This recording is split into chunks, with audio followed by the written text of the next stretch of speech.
Hello and welcome to episode 5. I think it's 5. It's been a while of the Anime Kiwi podcast season 3, Monster. I'm Mike. I'm Gadara. It's been a while, hasn't it? Yeah, it's been a little while. So what have you been up to in the interim? Dealing with the medical issues that I was going through, as well as just, generally doing my studying and playing random games and stuff. Okay. I've been doing a lot. I finished Chihaya season 2. Oh yeah, we didn't check in with that up until now, haven't we? I started watching it during the break and then I finished it. Okay, is it any better than season 1? I think so. You think so? But if you didn't like season 1, you wouldn't like season 2. It's still got the core Chihaya-ness to it. I think it's more of the good stuff. Like more moments of like actual genuine drama rather than just like people overreacting? There's not a whole lot of interpersonal drama in the second season. It's much more focused on the sport. Well, that's actually better to me because it seems like the first season couldn't figure out whether or not it was a personal drama or a sports game and, sports game anime or whatever, and they kept switching between the two focuses, and it kind of seemed really scattershot in its focus and couldn't figure out whether or not it was just a show about people and the card game was secondary or the other way around, And it seemed like later on in the first season that it was absolutely, an anime about card game, which isn't particularly interesting to me. I enjoyed the second season a lot. I thought it was a good time. I recommend it if you like the first season. Well, it's good to have a follow-up, I guess. And I also watched 2 seasons of a show called Haikyuu, which is about high school boys volleyball. And it's very, very good. Does it follow kind of the same structure? It's similar in that it's character strong, I guess, is a way to put it. It's not just about the sport and the characters are kind of secondary. It's about the characters playing the sport, I guess. So it's more about how the characters relate to the sport itself.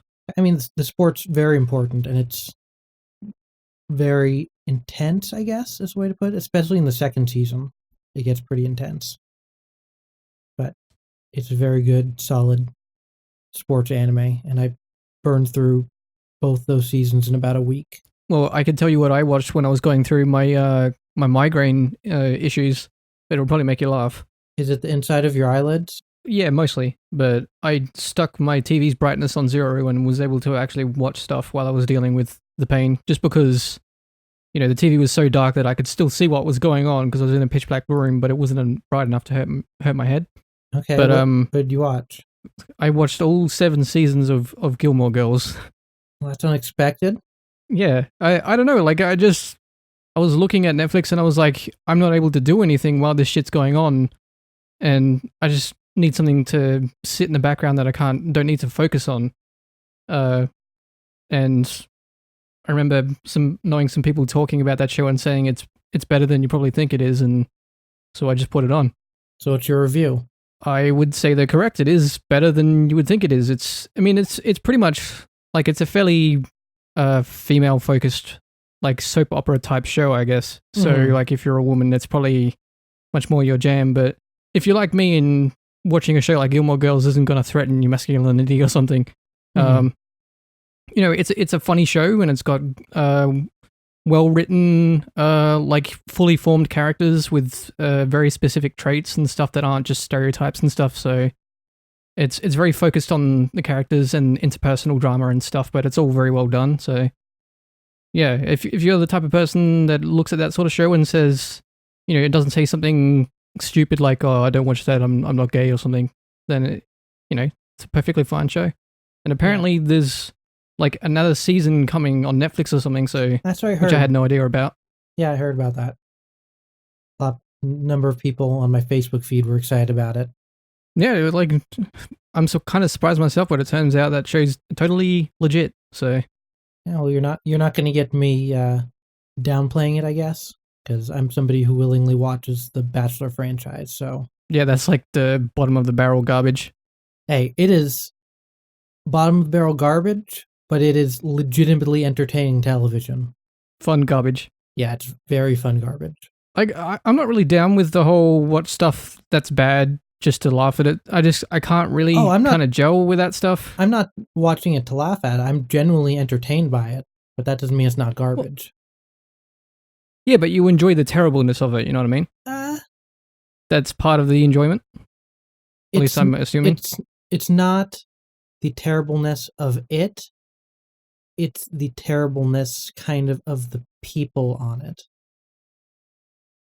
Because the editing on those shows is like fantastic. They have really good comedic timing for how they cut the pieces together. Sometimes, Yeah, the thing that I've heard from reality TV show editors is that they can edit something together that didn't actually happen at all. yeah, So a lot of the drama on those shows is completely manufactured. yeah. And then sometimes you get people that you like legitimately like and care about their plot line in the story, and that's fine too. But otherwise, just dumb shit these not actors are doing on camera. Anyways, want to get into Monster? We're already 10 minutes in here. Sure. So we watched episodes 19 through 22. The first one we watched, it opens with a criminal psychologist named Rudy interrogating a serial killer whose name Jurgens? Was that it? That sounds right, right? Yeah, Jurgen sounds right. But don't ask me about names. I'm terrible. Okay, let's just go under the assumption that's his name. It doesn't matter too much in the long run. So Rudy's doing his job, kind of trying to get into this killer's head, and he seems really interested in the arousal that he got from his crimes. But I don't know. I don't know if that's like a normal thing. I don't know. Oh, when he talks about like this is a psychology thing, when he says peak arousal, it's not necessarily sexual arousal. That's true. It's like a psychology term. It's Is like it? Okay. how fucking jazzed were you about this while you were killing somebody? But Okay. it can be related to sexual arousal, but it's not necessarily. I think it might have the been in same this thing. case since they talked about these being sex crimes too. Yeah, it could be.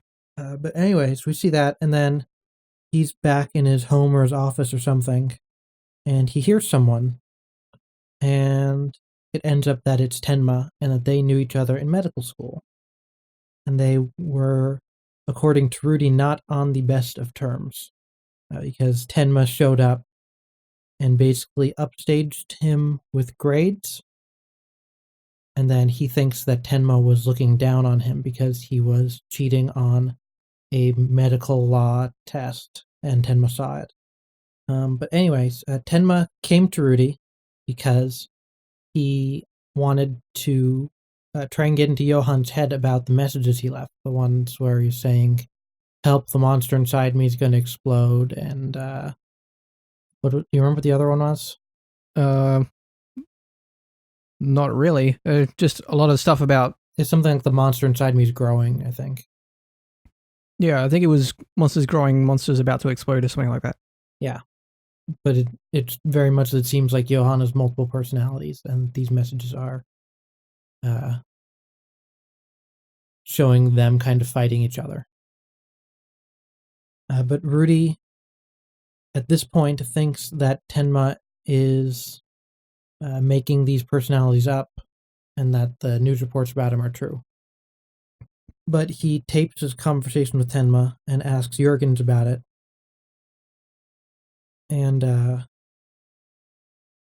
Jurgens basically says that there are monsters in the world, like legitimate monsters, not just some psychological, the monster inside man, heart of darkness stuff.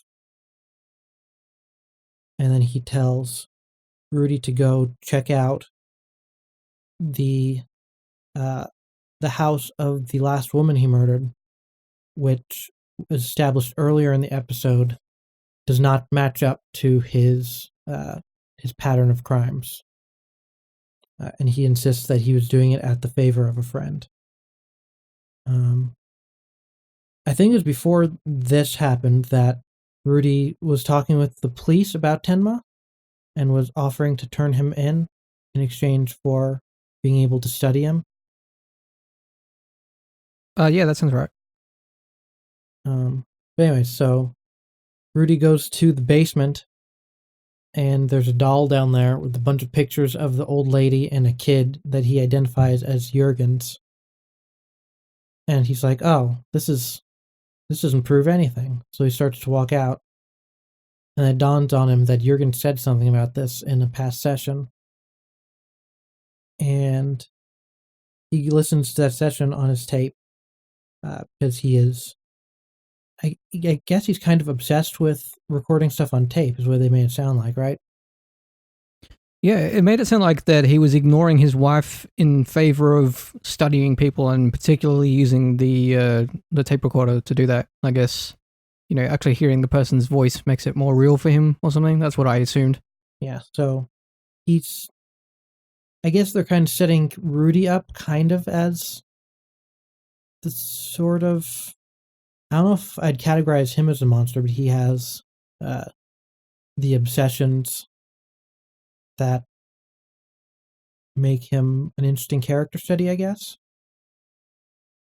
Yeah, like a lot of the characters in this show are all marked in some way by an obsession. Like if you go to like Wolf, he's all about capturing Tenma, and Tenma's all about getting Johan, and he's all obsessed with psychologically analyzing people and stuff, and more cataloging it, I guess, if he's recording it. Mm-hmm. But anyways, so Rudy checks his tape recorders and hears Jurgen's talking about some abuse that he went through as a kid, and how when his mother would punish him, she'd put him in a room with a bunch of pictures of her and her doll, her big, like, kid-sized doll that he felt was just smiling and mocking him.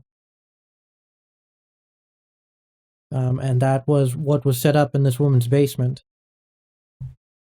And Rudy figured out that this woman couldn't have been Jurgen's mother because the timelines just don't match up. So he opens one of the pictures, and it's just faces of a picture of kid Jurgen's pasted on a boy's body where the face is cut out of the picture. And we're left to infer that it is pictures of Johan, because that's Johan's MO at this point. Yeah, it's another case of Johan trying to suppress something in his past. Yeah. So we learned that Jurgen started getting a bunch of letters, unmarked letters, and he can start correspondence with Johan. And it led to Johan getting Jurgens to kill this woman. And then once Rudy realizes that, hey, maybe Tenma's not making this Johan guy up, he goes and searches the woman's house and finds a bunch of letters that are similar, if not identical, to the ones that Tenma showed him earlier in the episode.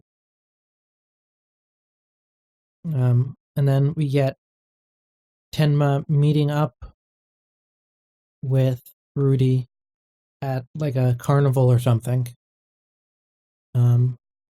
And I don't remember exactly what they said here, besides Rudy said that he knows that Tenma didn't do it, I guess. And hints or tips him off that the police are there and that he needs to get out. At which point Tenma lets him know that Rudy may have thought that Tenma was looking down on him for cheating, but he wasn't, and that he would have liked to be friends with him actually, but there just wasn't the time for it, and that Tenma was actually cheating on that test just like Rudy was. And then they basically part ways. I'm not sure if there's any actual plot like forwarding in this episode actually, now that I've said the whole thing. I guess if you look at it in like a mechanical way, as in the details of a plot being driven forward and something new being revealed or something, not really. Like, we're just kind of getting a bit more background flavor into Johann's tactics and stuff, but Yeah, we kind of see a little bit more of how he gets these criminals. We don't see how he learns about them, but we see how he's getting into their heads. yeah, I think this episode's important for one very big reason, and that's like it's trying to demonstrate that Johann doesn't just prey on like elderly couples on something or prey on people who are innocent. He's also preying on these like so-called other monsters. He's somebody who exploits their ability to kill other people for his own gain. So he's not just he's not just a person that's preying on the innocent. He's just like an equal opportunity monster. So I think that's the reason this episode exists, is it's just trying to show you that Johann will really do anything or target anyone. It's I guess, a legend of, it's building Johann's legend, as opposed to the next episode, which is very much a building Tenma's legend type thing.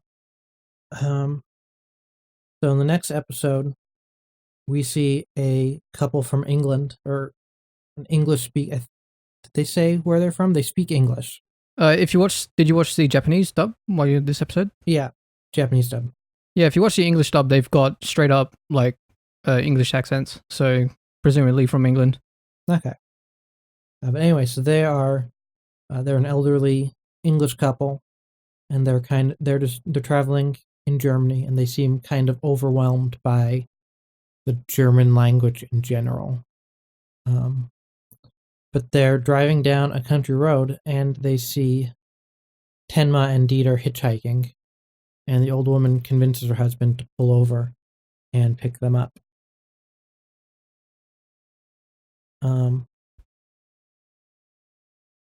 So the husband's kind of, I don't know if cagey is the right word, but he's very harsh, standoffish. So he's kind of given Tenma a little bit of a hard time.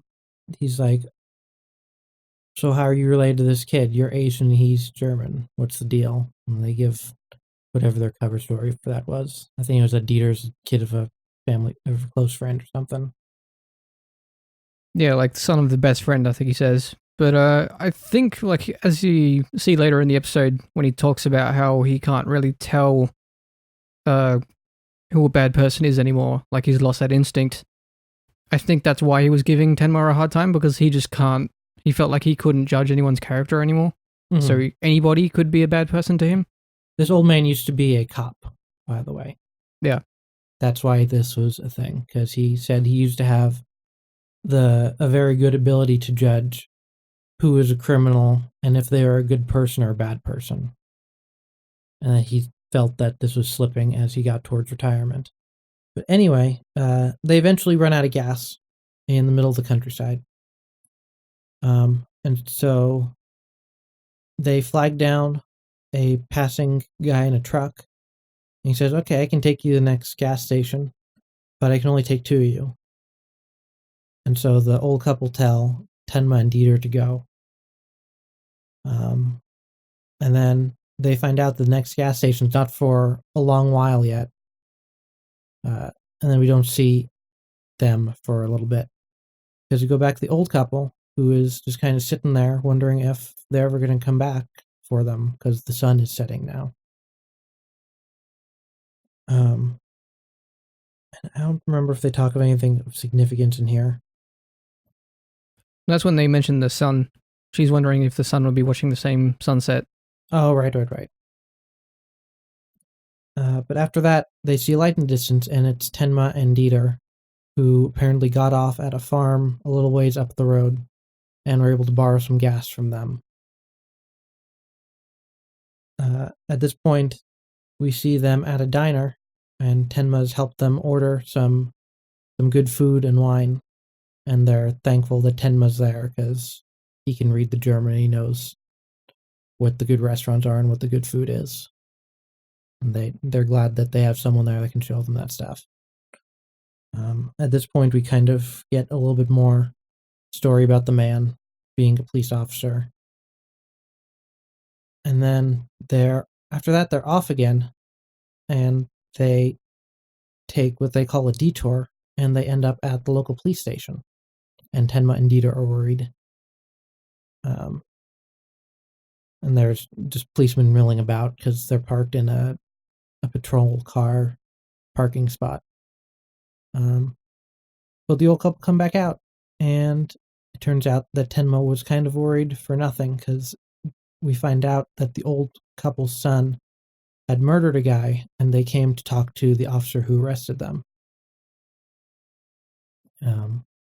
At which point they go to a castle that their son told them to check out, and we get more of the story about how the son killing someone embarrassed the man at work in front of his friends and family, so he retired.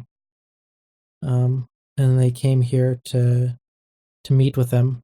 Well, it wasn't so much embarrassed. Like, he talks about how, because his son was so close to him and he couldn't see that he was the sort of person that would do something like that, that he feels like his instinct to be a cop just wasn't there anymore, and he felt like he couldn't work as a police officer anymore. Okay. Which is kind of like the big catalyst for his character reason why he couldn't be a cop. Mm-hmm. But anyways, after that, they let Tenma off closer to where they're going, and they start talking about him, and he says that he saw Tenma's wanted poster in the police station, and that he's a criminal, but he's not a bad person. And then he starts talking about that in relation to his son, who he says is also a criminal, but he's not a bad person. And so this episode, there wasn't a lot to it, I feel, but it was another one of these episodes that builds up people learning that Tenma isn't what all the news and stuff is saying he is. Well, I think each of these little character episodes, they're little character pieces and they're little character studies, and they're not necessarily directly related to the plot, but I think each of them has like an important thematic reason for existing. Like, I think in particular for this episode, like, they're trying to contrast the way that like Wolf behaves as a police officer with the Englishman, I forget his name, and how he behaves as a police officer, where he's not obsessive, and he's able to doubt his own instincts, and also that somebody can kill someone else and be a murderer, but not necessarily be that, but not be bad. Yeah, not be that monster. Maybe he killed somebody for some who knows what reason, self-defense or something, and he just got tried for murder or something. But yeah, I think there's a very important thematic reason for all these episodes to exist, even if they don't directly relate to the main plot itself. Speaking of the main plot, we have that in the next episode. But first, we have another edition of Anime Fake Out. Oh god, I'm gonna lose this one again, aren't I? Well, you're out of practice, so yeah. But you're creepily too good at this. Like, and I would say that that's more a blow against you than it is me. Are you sure?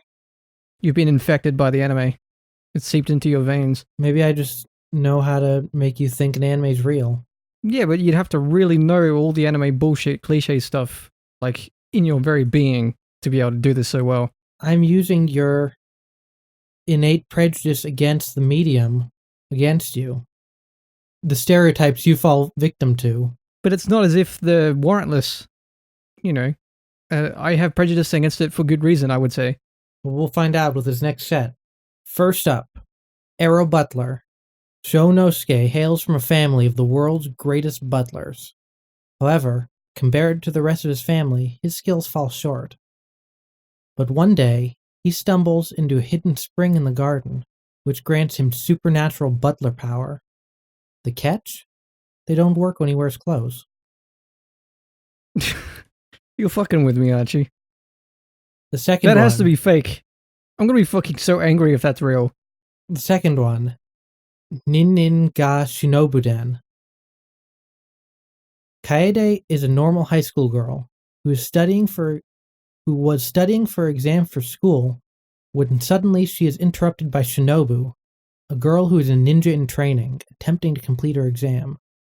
The problem is, In order for her to successfully complete her exam, she must steal one of Kaede's panties. Wait, what? Do you want me to read it again? No, I heard it. It's just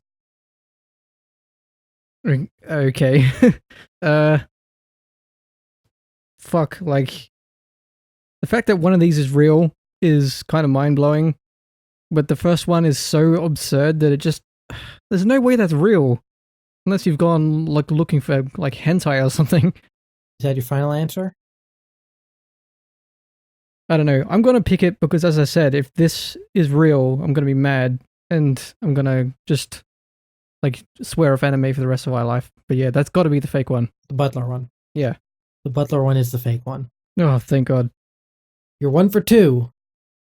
1 for 3? 1 for 3. I'm not giving you an extra victory. Yeah, 1 for 3. I don't know. I think he went a bit too like absurd with that one. A bit too obvious. I don't know. I was trying to match it to the other one, kind of.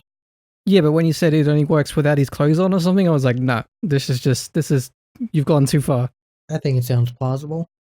Yeah, the fact that it sounds plausible is kind of the funny part, I guess, but yeah, it's just if that really existed, I'm sure a lot of people would probably say it's actually good and you should give it a chance, and I would all call them idiots. And then you would try it and be like, damn it, they were right, but I can't let them know. No, man, I'm always honest about stuff I like. I like Gilmore Girls, for fuck's sake. Anyways, episode 21. Plot. And we meet an important character, if I remember correctly. So the episode starts with a family by a very nice pool. And it just so happens that the man is the guy who killed the Fortners at the very beginning of the series. It seems he's gotten married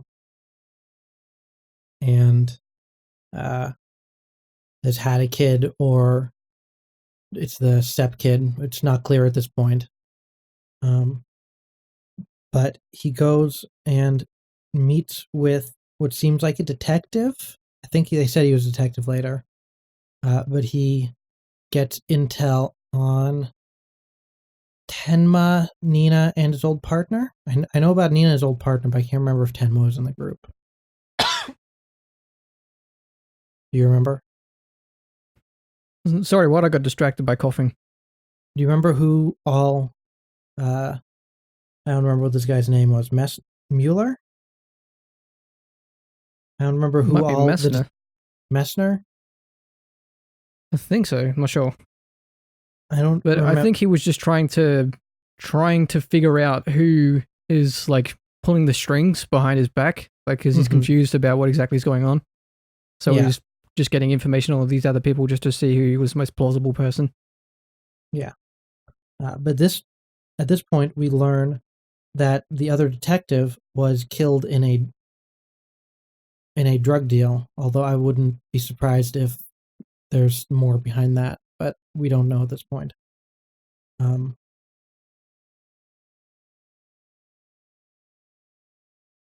don't remember how things go at this point.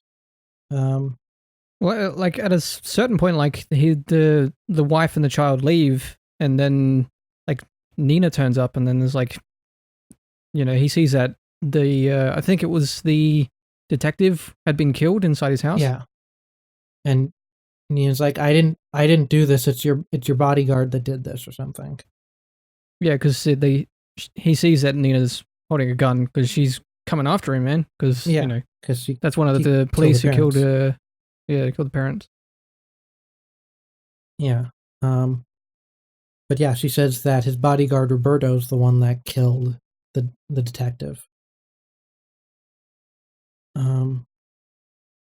And we get some of his story that after he killed Nina's parents, Johan kind of blackmailed him a little bit, I guess, into joining like the mafia of some sort. And they had him for whatever reason, sitting at a cafe every day, acting just like a normal businessman. And every day, this woman and her kid would walk by, and he started to fall in love with her because she was basically his only like contact with outside the syndicate. And that when he got out of the syndicate he was in, he married her, and that's the woman and the kid out that live in the house with him that were in the pool.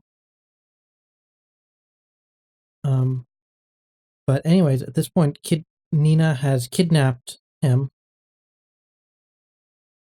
and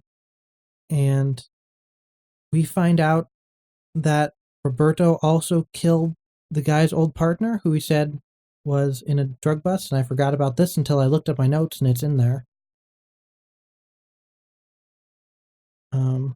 And then we get a call from Roberto asking where he is, and kind of softly saying that he has his wife and stepkid hostage and they need to come back.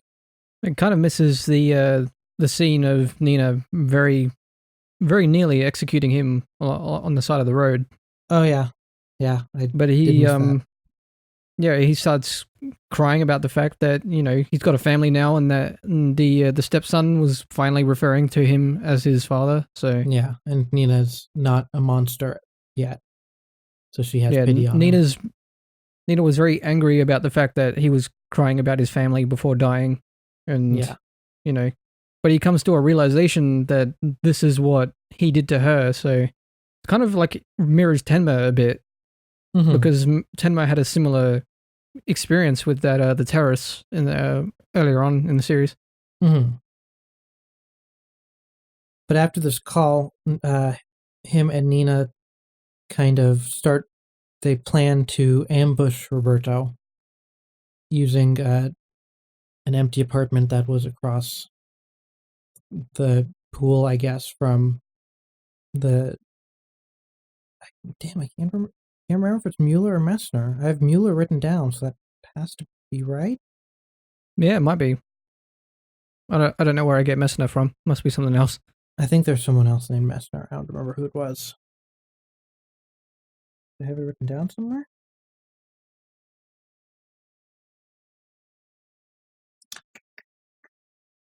Anyways, I don't know who it was.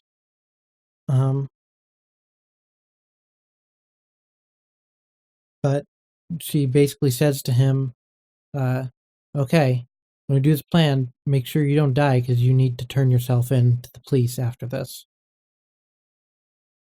So she's given up on fatal revenge on him.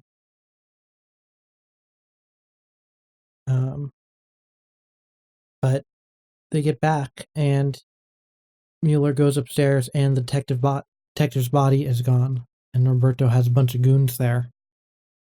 And they're like, "What body? There's nothing. Come back down to your family. Let's forget this all ever happened." And then Mueller goes back over to where Nina was because she was gonna shoot him from the window, shoot Roberto from the window or something, and that didn't happen. And he goes over there, and Roberto's like, "Oh, we have her. Don't worry about her." And then it jumps to Nina is held hostage in a basement or something with a bunch of Roberto's goons. And they're talking about how Johan wanted to see her, and she surrendered because they said that she could see Johan. But Roberto turns on her and tells his guys to kill her, at which point Mueller busts in and rescues her, only to get shot in the process. And they're driving back to... they rescued Nina, and they're driving back to Mueller's house, and he's bleeding out. And he has a moment where he talks about regretting not being able to take his stepson fishing tomorrow. And then he dies in the car. Don't they leave it ambiguous whether or not he actually dies? They do, actually, don't they? Yeah. I assume he I does. think it just but kind of pans up to the ocean, and you don't actually see whether or not he dies. Just kind of cuts there. yeah. Although considering she was going to kill him basically in that same spot, I think it might be implied that he died. Maybe might be a visual way of saying he died. That was that episode. Roberto's, if I remember, Roberto's pretty important. He shows up again and again. Yeah, I kind of got the sense that maybe the syndicate is in opposition to Johan in some way, and that they kind of lured Nina in under false pretenses or something. Maybe. Who knows? Twists never stop coming with this show. Yeah, that's one of the best things about it, is you have no idea what direction it's going in. And then there's one last episode, which you seem to be a big fan of. Yeah, I think this is probably one of the strongest in the series so far, at least. Episode 22, there was another old couple murder. And Lung is on the case. And is it established early that this doesn't fit Johan's MO? It's established pretty early. I think the first time they establish it is when he's speaking to the cousin, I think, or the child of the victims. Yeah. I just realized I've been referring to Lunga as Wolf for some reason. I got them confused.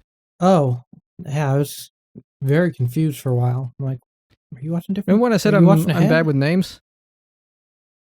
I'm really terrible. I should take some sort of notes. Yeah, I should. It's just I'm good at remembering general details and stuff, just not names. Like even people in real life, takes me like days to remember somebody's name properly. Anyway, so he talks to the son or the nephew, I forget what it was. Close family member of this elderly couple that was killed. And he realizes that this wasn't Johan, or as he thinks, Tenma, but he realizes that it's close enough that he can use this to lure Tenma in, since Tenma's ostensibly investigating Johan's killings. So a reporter comes up to Lung and says, "Hey, you're from the National Police Force thing. Do you have anything you can tell me?" And Lung says, "Yeah, I'll give you a hot exclusive. This is Dr. Tenma that did this one. Print it."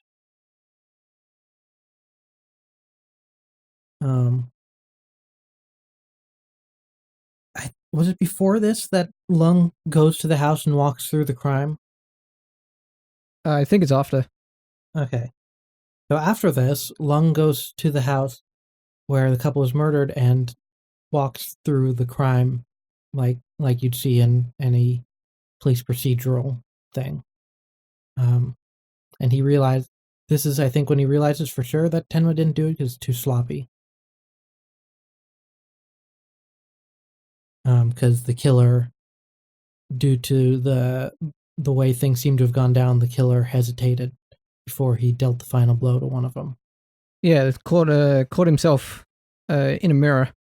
Yeah. So, that indicates that the person who did this had some sort of conscience and hesitated, so it obviously wasn't Johan. Mm-hmm. And we've had, up to this point, I think we've had scenes of Lung in discussions with this kid, and he's just kind of digging his own grave. He's super, super suspicious, among other reasons, because he was set to inherit a big chunk of money from this couple when they died. And that's always a dead giveaway.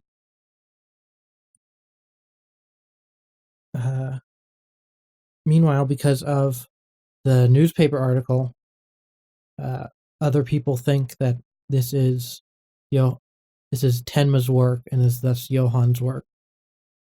And so Lung is actually helping Johan's legend spread, I guess, kind of, through him trying to get Tenma. I don't think it's a legend thing so much as, normally... Well, legend's the shorthand I'm using, Yeah, but normally with a killer like that, having a copycat might lure them out because, there's that whole pride in what they do thing.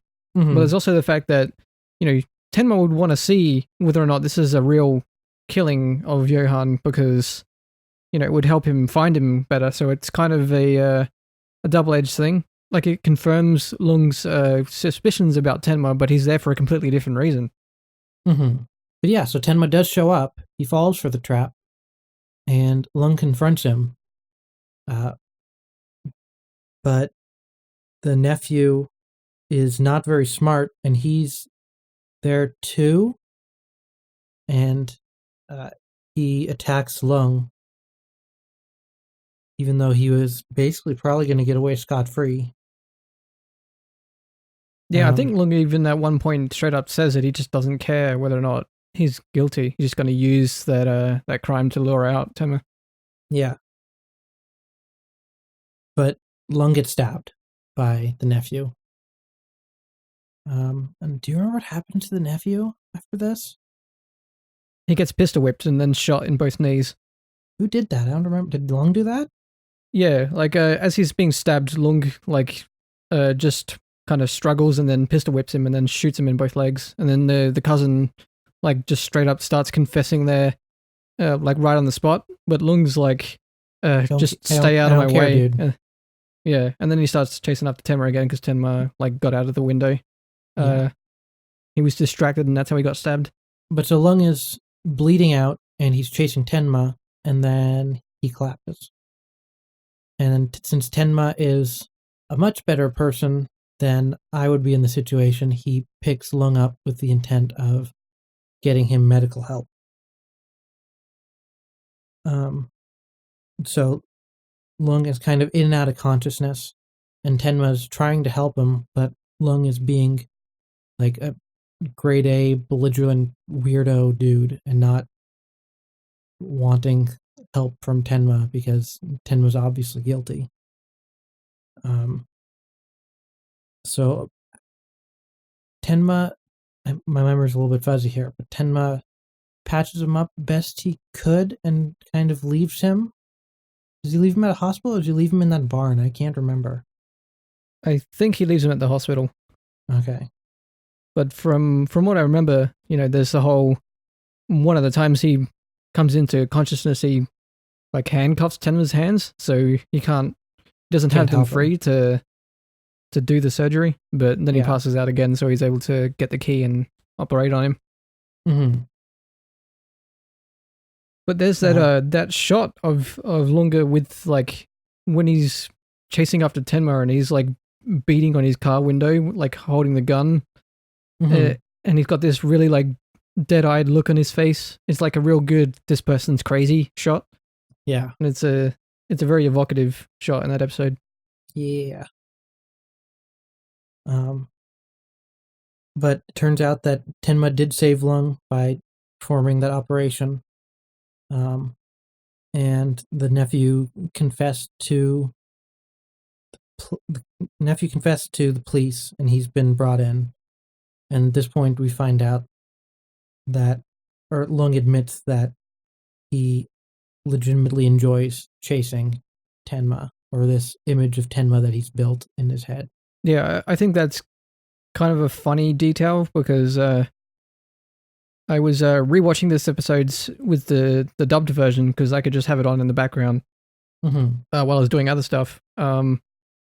And in the English version, the nurse that comes out and tells the other police officers that's something that he said, she does it in this really hyper cheery type tone, but in a really overly rehearsed type the way that it's delivered. So it's just this super bizarre line reading that just sticks out like a sore thumb, but it's almost kind of surreal in the way that it's done. And I just thought it was kind of a funny detail in the episode. Yes, he's always telling me that nothing has been more enjoyable for him than... What was the suspect's name again? Oh yes, it was Tenma. That chasing after a criminal like Tenma is the most fun he could ever have. Anyways, what do you think of these four? I think they're all good, solid episodes. The show's kind of settling into a rhythm, and I don't want to call it predictable, but there's a kind of a structure that the show is starting to follow. You can't predict where it's going to go plot-wise, but the way that it explores characters and the way that it explores you know, like thematic ideas about monsters and obsessive people and stuff, it's kind of goes in similar patterns. Mm-hmm. Like using other characters to kind of contrast with characters that we already know, kind of showing people in different situations that somebody who's like maybe doesn't like look at the nuance of the characters would assume that they're the same person. Like, you know, if you're the sort of person that thinks that all people who are murderers are monsters, then like the show does a good job of demonstrating how those people are different. Yeah. But and how that conception might not necessarily be true. Yeah, and I think the long episode, the last one, 22nd one, is probably the strongest of the four. Mostly because you know, it's a good deal of plot, but it's also another good like character study episode of Lung and just how like unhinged he is. Yeah, he's a real nutso. It's just like you know, when they were showing in earlier on in the series with him like basically not even caring about his own wife and daughter and stuff. He's one of those people, like he's very intelligent and he's very driven, but he's not self-aware in any way. Like, yeah, he's got to find Tenma, but then what? Like, what is his life after he's found Tenma? Like, he will have nothing. Mm-hmm. Oh, we'll certainly see where that goes, won't we? At some point. Yeah. I'm pretty sure that has resolution. I don't think they leave much hanging, but it's been a long time, so I don't remember. I just think it's a really good way to demonstrate like obsessiveness, that it's destructive, and you know you really will be left with nothing once the symbol of your obsession is gone. Like, obsession of any type isn't really good. Yeah. So yeah, it's probably not a good question about where do you think this is going, but is there, from how this is kind of settling down, is there anything that you would like to see it do or that you're looking forward to hopefully seeing from the show in the future from this point? Well, the thing that I'm most curious about is like how Johan's so-called like split personality disorder is actually going to physically manifest. Like, I want to see exactly how the other side of Johan that's like crying about the monster or whatever, like, how is that side of him actually in like physically manifesting within his person? Like, is he like a suppressed personality and he only comes out in bursts, or like is it the sort of thing where like he'll have a phantom hand and just start writing stuff and he's not physically or like mentally aware of the fact that he's doing that and sending these letters? I forget what that condition's called. I think it's just called phantom limb syndrome. But I think it's caused by the corpus callosum, which is the thing that connects the two halves of the brain being damaged or severed. So the two halves kind of operate independently. I think that's one thing that can cause stuff like that to happen. Yeah, I think so. I forget what I used to know what it was called. But like right now, that's probably my strongest like curiosity when it comes to the show is just what exactly they're going to do with that whole split personality thing. If there is anything, because who knows, he could just be fucking with Tenma. Yeah, it could be, but it looks like he's been leaving those messages for Nina as well, so... That's true, and the old woman. Yeah, so it seems like there is some sort of side of him that's distressed by what's going on. Yeah. But anyway, that's these episodes. Next week, hopefully next time, is episodes 23 through 26? That sounds right. I think that's right. Yep.